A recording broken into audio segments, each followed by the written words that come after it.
Oke, bismillahirrahmanirrahim. Assalamualaikum warahmatullahi wabarakatuh. Alhamdulillahirrahmanirrahim. Amma ba'd. Ya, what's up, Ananda? Good to see you, everyone. Welcome back again with me, Mr. Adam. Today I gonna tell you with new materials, namely explanation text. There are several points that I'm gonna tell you about explanation text. Okay, we move for the next step here. Now there are several contents that I'm gonna show you. The first one about definition itself, second one purpose, and then structure, and also language feature, and the last examples. Okay, explanation text. Okay, we move for the first step here about the definition of explanation text. Okay, the word of explanation text. Yeah, there is the point of explanation text here. There is the word of explain. It means in bahasa menjelaskan. Okay, so it can to be defined as explanation text, which is tell about how something works or why something happens. Jadi intinya explanation text itu sebuah teks yang menjelaskan kenapa sih hal itu bisa terjadi atau bagaimana fenomena ya suatu fenomena itu bisa terjadi. Nah, itulah yang disebut dengan explanation text seperti itu. So what make it different with procedure text? Lalu apa sih yang membedakan antara explanation text dengan procedure text? If procedure text, maybe it just explain about the steps. Kalau procedure text itu menjelaskan tentang stepsnya atau langkah-langkah, misalkan cara membuat sesuatu, misalkan how to make noodle, bagaimana sih cara membuat mie instan, seperti itu ya. Jadi stepnya mungkin yang pertama itu buka bungkusnya, kemudian direbus, lalu diaduk. Itu step-stepnya untuk cara membuat procedure text. But it quite little bit different with explanation text, and I think explanation text is quite more detailed and more deep than procedure text. Jadi intinya kalau explanation text itu bisa dikatakan lebih detail atau lebih mendalam pembahasannya seperti itu. Karena masing-masing komponen atau item yang dituliskan dalam sebuah teks itu dijelaskan secara gamblang dan secara jelas seperti itu. Okay, that is what's meant by explanation text. Okay, we move on next step here. There is purpose here. Okay, tujuan dari explanation text. Yeah, okay, the main function of or the purpose of explanation text to describe how or why something happened. Jadi intinya si pembaca itu, the readers know about some things. You can explain why something happens and how the something occur. Jadi intinya explanation text itu tujuannya menjelaskan kepada si pembaca seperti itu kenapa sih hal tersebut bisa terjadi dan bagaimana terjadinya. Seperti itu. Itu adalah tujuan dari explanation text. Pokoknya si pembaca itu, kita sebagai penulis memberitahu kepada si pembaca tentang isu yang kita angkat dengan dijelaskan secara rinci. Seperti itu. Sampai si pembaca itu paham dengan jelas. Karena ide pokok atau inti dari explanation text itu ada di kata explain yang artinya menjelaskan seperti itu. Dan dua kunci, there is two key words here, it is how or why something happen. Jadi dua kuncinya selain itu adalah mengapa dan bagaimana. Itu dua kunci dari explanation text, atau dua kunci ini maksudnya refers to the purpose itself. Okay, next again we move with the structure of explanation text. Unsur atau structure of the text ya. For the commonly secara umum like another text like recount, narrative, descriptive or something else, at least contain the three parts. The first way is always to be introduction, second body, and the last one is conclusion. Secara umum Ananda, kalau di teks-teks lain misalkan recount, narrative atau deskriptif, hampir semuanya secara umum itu terdiri dari tiga bagian, yaitu pembuka, isi, dan penutup. Even though how to call for the structure text is quite different, meskipun diksi yang digunakan masing-masing teks tersebut berbeda, tapi pada intinya sama, yaitu ada pembuka, isi, dan penutup.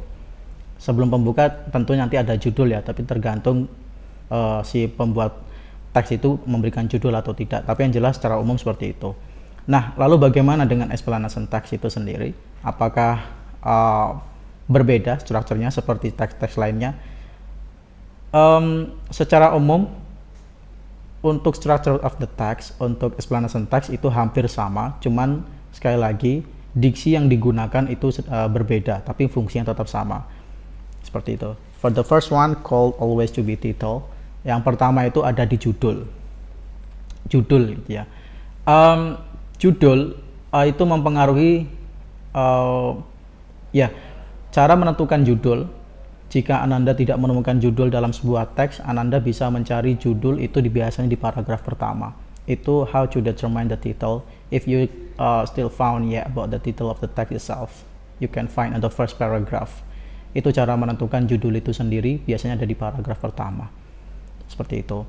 Okay, after title you can give for the next step here at the first paragraph always to be introduction. Setelah Ananda menentukan judul, di paragraf selanjutnya Ananda bisa menuliskan tentang pembuka. Oke. Nah, diksi yang digunakan diksi yang digunakan pada explanation text sebagai pembuka di sini disebut dengan general statement. Atau kalau dalam bahasa disebut dengan pernyataan secara umum. Why it defined with the general statement? Kenapa ini disebut dengan general statement atau pernyataan umum? Karena di paragraf pertama itu si penulis menuliskan gambaran secara umum tentang isu yang akan diangkat. Okay, so I think there are more than 90% or maybe less than 90% the information of the text always be at the first paragraph. Karena hampir 90 atau mungkin 80% semua informasi di dalam teks itu biasanya ada di paragraf pertama. Why it found at the first paragraph? Yeah, because at the first paragraph there is namely called main idea. Karena di paragraf pertama itu isinya adalah ide pokok dari isu yang akan diangkat. Nah, ide pokok itulah yang disebut dengan general statement atau pernyataan secara umum, seperti itu. Pernyataan secara umum, Ananda bisa menuliskan basa-basinya terlebih dahulu tentang isu yang diangkat. Kemudian setelah basa-basi nanti basa-basi ini misalkan bisa dituliskan tentang pembuka gitu ya, pembuka kulitnya luar gitu. Contoh misalkan Ananda mau menuliskan tentang the birth of tsunami, proses terjadinya tsunami. Nah, mungkin di paragraf pertama Ananda di baris pertama bisa menuliskan do you still remember the tsunami that happened in Aceh exactly 2004? Apakah kalian masih ingat tentang bencana tsunami yang terjadi di Aceh tahun 2004? Yeah, that's really so big disaster. Ya, itu merupakan bencana yang sangat luar biasa sekali. There are more than 200,000 people gonna pass away. Hampir ada lebih 200.000 orang meninggal dunia. Oke, nah basa-basinya mungkin bisa dimulai seperti itu. Kemudian setelah basa-basi seperti itu, Ananda bisa langsung menjelaskan tentang definisi tsunami itu sendiri. Nah, itulah yang disebut dengan general statement. Artinya si pembaca itu tahu, oh ini si penulis ini mau membicarakan tentang isu ini gitu, seperti itu. Karena memang di bagian general statement atau di paragraf pertama itu isinya adalah ide pokok semuanya. So after you write for the general statement, you can move on the next step called with sequential statement or sequence explanation. Kemudian setelah Ananda menentukan general statement atau pembuka, Ananda bisa langsung move to the body, bagian isinya. Diksi yang digunakan di explanation text itu disebut dengan sequential statement or sequential explanation, runtutan penjelasan, seperti itu. Kenapa Pak disebut dengan runtutan penjelasan? Karena penjelasan yang digunakan di explanation text itu sendiri runtut, seperti itu. Jadi tidak kebalik-balik. Contoh misalkan seperti tadi, contoh misalkan the birth of tsunami. Bagaimana sih tsunami bisa terjadi gitu ya? Jadi si penulis ini harus menjelaskan proses terjadinya tsunami secara runtut. Jadi tidak mungkin tsunami dulu baru gempa, itu tidak mungkin. Maka di paragraf pertama bagian isi yang bisa Anda tuliskan adalah proses yang pertama, yaitu terjadinya gempa. Seperti itu. Setelah terjadinya gempa, baru nanti gempa yang terjadi di dasar lautan, kemudian terjadi getaran, lalu kemudian menimbulkan ombak. Nah, ombak itulah yang kemudian menerjang di daratan. Jadi runtut, itulah yang disebut dengan sequential explanation. Jadi tidak kebalik-balik, seperti itu. Oke. Anyway, talking about sequential explanation, I think it still have relation with cause and effects. Kalau untuk bagian isi, kalau di explanation text itu masih sedikit berkaitan dengan sebab dan akibat seperti itu. Karena setiap kejadian yang terjadi di dalam text explanation itu pasti ada akibatnya seperti itu. Contoh misalkan karena terjadinya terjangan tsunami yang begitu besar pasti menimbulkan korban banyak sekali dan kerusakan-kerusakan yang terjadi luar biasa. Nah, itu nanti bisa Anda tuliskan di bagian isinya seperti itu. After you write for the body or sequential statement, so you can write for the last step here called with closing statement, or it's mean bagian penutup. In the closing you can write your opinion, or maybe you can make little bit summary about previous your handwriting. Di bagian penutup Ananda bisa menuliskan ringkasan atau bisa menuliskan opini dari tulisan sebelumnya seperti itu. Jadi misalkan contoh tadi ya, dilanjutkan tadi yang Birth of Tsunami, setelah Ananda menjelaskan di bagian isinya itu runtutan proses terjadi tsunami, nah di bagian penutup itu Ananda bisa memberikan ringkasan, boleh seperti itu. Misalkan, so it can be concluded that, ini bisa disimpulkan bahwa tsunami is too dangerous. Tsunami itu benar-benar sangat bahaya sekali. If you find or you see the tsunami, you should run away as far as possible. Kalau kalian melihat tsunami, maka kalian harus lari secepat mungkin. Nah, contohnya misalkan seperti itu.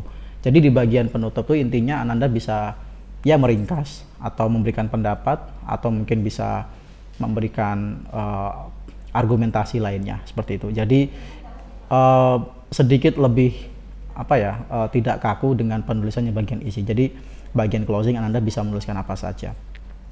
And then if you want to give an additional items for the explanation, so you can give more item or maybe label diagrams or little bit pictures, that's fine. Kalau Ananda bisa mau gitu ya, Ananda bisa memberikan boleh label diagram atau misalkan gambar sebagai gambar ilustrasi dan lain sebagainya seperti itu. Oke, itu adalah generic structure of the explanation text. Okay, for the last one here, for next step here, language features atau unsur kebahasaan. Even there are 5 language features, but at least you can only focus with one part. Meskipun ada beberapa bagian untuk unsur kebahasaan, tapi yang Ananda fokuskan tuh cukup satu saja ya. You just focus with one thing here. Use present tense. Kebanyakan explanation text unsur kebahasaan yang paling sering digunakan itu adalah present tense. Do you still remember? Yes, present tense always use with the first verb 1. Kalau present tense itu selalu menggunakan verb 1 ya, bukan verb 2. Kalau verb 2 past tense ya. Karena memang tulisan Ananda di bagian explanation text itu lebih ke timing untuk yang saat ini seperti itu. Jadi unsur bahasa yang digunakan adalah present tense. Atau mungkin Ananda bisa menuliskan dengan terminologi baik itu sciences, social phenomena atau lain sebagainya. Karena di bagian di explanation text itu sendiri biasanya isu yang diangkat itu contoh misalkan terkait social phenomena or maybe sciences or maybe nature dan sebagainya. Isu yang diangkat di bagian explanation text itu biasanya contoh tentang isu sosial gitu ya. Contoh lagi misalkan yang lain gejala alam gitu ya. Bagaimana sih proses terjadinya pelangi rainbow atau mungkin bagaimana sih proses terjadinya hujan gitu ya. Atau mungkin di ranah isu sosial gitu ya. Di ranah isu sosial mungkin bagaimana sih cara membuat artis supaya viral gitu ya. Nah, itu bisa Ananda tuliskan sebagai bahan untuk dijadikan explanation text itu sendiri seperti itu. The last one here, I have an examples. Ini ada contohnya. Contohnya yaitu how does rain happen? Gimana sih proses terjadinya hujan gitu ya. Nah, karena judulnya itu diawali dengan how atau bagaimana, berarti si penulis ini tentu menggambarkan atau menjelaskan proses terjadinya hujan secara rinci seperti itu. Beda lagi kalau misalkan judulnya diawali dengan why atau mengapa, ya pasti yang ditulis alasan-alasan ya, the reasons why rain happen gitu ya, alasan-alasan kenapa sih hujan terjadi. Itu kalau judulnya diawali dengan why, tapi beda kalau diawali dengan how. Kalau diawali dengan how, tentunya si penulis itu menuliskan tentang proses terjadinya hujan itu sendiri. Okay, you can see at the first paragraph, rain is the primary source of fresh water for most areas of the world, providing suitable. Nah, itu intinya di bagian paragraf pertama itu berisi tentang general statement atau pernyataan secara umum seperti itu. Seperti yang sudah Bapak katakan, hampir semua informasi yang didapatkan di dalam teks itu hampir kebanyakan ada di paragraf pertama, seperti itu. Atau misalkan jika Anda menemukan soal-soal yang terkait what is the main idea of the text, apa sih ide pokok di teks tersebut? Okay, I believe the answer always at the first paragraph ya. Hampir kebanyakan soal-soal tentang ide pokok seperti itu biasanya banyaknya jawabannya ada di paragraf pertama, biasanya seperti itu. Lalu gimana Pak kalau nggak misalkan dapat di paragraf pertama jawabannya? Ya kalau nggak di paragraf pertama, biasanya paragraf terakhir sebagai ringkasan. Oke, kemudian di paragraf kedua yaitu ada the phenomenon of rain is actually a water circle.